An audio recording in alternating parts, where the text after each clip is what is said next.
Hi everyone, இன்னைக்கு நம்ம சுவையான பூண்டு ஊறுகாய் தான் எப்படி செய்கிறதுன்னு பார்க்க போகிறோம். அம்மா ஸ்டைலில் அம்மா எப்படி செய்கிறாங்கன்றத ஸ்டெப் பை ஸ்டெப்பாக பார்த்துக்கோங்க. அதுக்கு ஒரு கடாயில் 1 ஸ்பூன் அளவுக்கு வெந்தயம் போட்டுக்கோங்க, 1 ஸ்பூன் அளவுக்கு கடுகு கலப்பு போட்டுக்கோங்க. இது கூட அரை ஸ்பூன் அளவுக்கு சீரகம், இதெல்லாம் நல்லா வறுத்து ஒரு பிளேட்டில் தனியாக போட்டு ஆற வச்சுக்கோங்க. அதை நம்ம அரைக்கணும். ஒரு 10 காஞ்ச மிளகாய் அதையும் இந்த மாதிரி வறுத்து எடுத்துக்கோங்க, எண்ணெய் போடாமையே. இப்போ 1/2 கிலோ அளவுக்கு பூண்டு தோல் உரித்து வாஷ் பண்ணி எடுத்து வச்சுருக்காங்க. அதை இப்போ நம்ம கொஞ்சமாக நல்லெண்ணெய் சேர்த்துக்கலாம். நல்லெண்ணெய் சேர்த்து நம்ம இந்த மாதிரி தோல் உரித்து வச்சுருக்க பூண்டை நல்லா அந்த எண்ணெயில் போட்டு சேர்த்து நல்லா வதக்கணும்.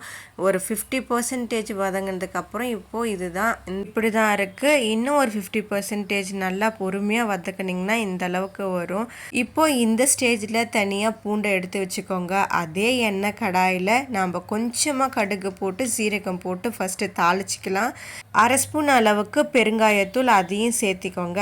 இப்போது நம்ம கரைச்சி வச்ச எலுமிச்சம்பழம் சைஸில் கரைச்சி வச்ச புளியை இது கூட சேர்த்திக்கிறோம். இது நல்லா கெட்டியாகணும். கெட்டியாக ஆனதுக்கப்புறம் தன்மை எல்லாம் போனதுக்கப்புறமா கெட்டியாக இருக்கும். அந்த ஸ்டேஜில் நம்ம அரைச்சி வச்ச பூண்டு இருக்குது இல்லைங்களா, அதை போட்டதுக்கப்புறம் வெந்தயம் சீரகம் எல்லாம் அரைச்சி வச்சோம்ல, அதையும் இது கூட சேர்த்திக்கோங்க. தனியாக காஞ்ச மிளகாய் அரைச்சி வச்சுருக்கோம்ல, அதையும் இது கூட சேர்த்திக்கலாம். தேவையான அளவுக்கு உப்பு சேர்த்துக்கோங்க. இது நல்லா கெட்டி ஆகணும், கலர் சேஞ்ச் ஆகணும்.